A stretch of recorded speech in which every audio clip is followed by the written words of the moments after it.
Good morning, guys. Shutdown update. Today is November 6th, Thursday, and there's some stuff going on, some breaking news. But if you like my content, again, please like, share, subscribe, all that good stuff. But let's get to it.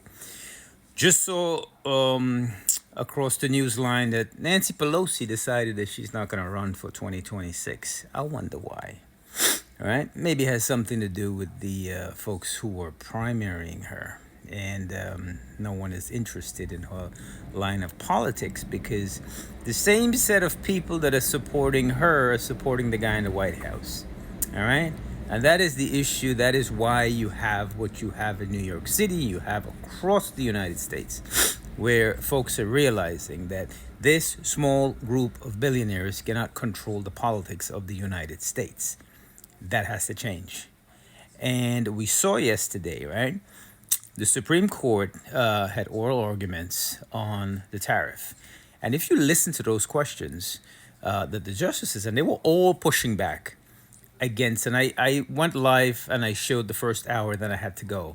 But you can hear the skepticism in the justices' questions that there's no way that a president have the authority to issue tariff and it's not wartime. There's no language, and it doesn't matter how they try to spin a noun into a verb and all of this stuff. It was just ridiculous to hear what they were trying to do, and it's not going to work. It looks like the justices are going to rule against the tariffs, and that's going to take away another one of the tools that he's been using.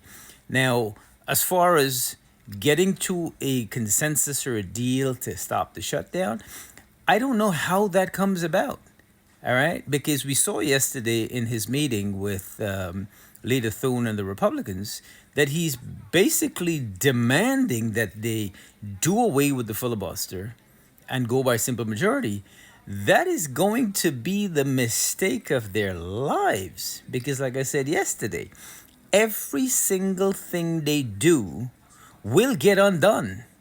And if, according to him, he believed that everything they could do right now, an unlimited amount of legislation, and there will not be a need for anything else, and he could just sit right there for as long as he live. Who knows how long that'll be. But they will stay in power forever. That is his mindset, or their mindset.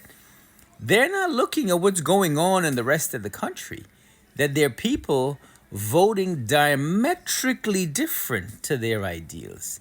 The country has changed. All right. No longer are a handful of billionaires controlling who's the candidates and what they should think and what they should do.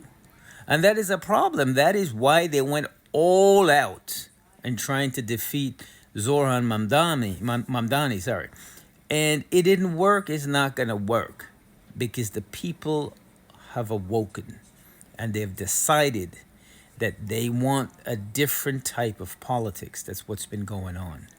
And they're not willing to just relegate their votes willy-nilly to the guy or the girl who's been there. And we saw, as an example with Nancy Pelosi, she's 84, right? It's time to go. And you have people like Chuck Schumer who have no interest in their constituents, just in the donors. And many of the current incumbents who are much, much younger but have the same mindset. That's why they're there. And this is changing. So that's where we are. We're at a very, very, very strong stalemate right now. And I think this might go for a minute. But guys, that's all I got. Stay safe, stay well. God bless. And I'll see you tomorrow. Bye-bye.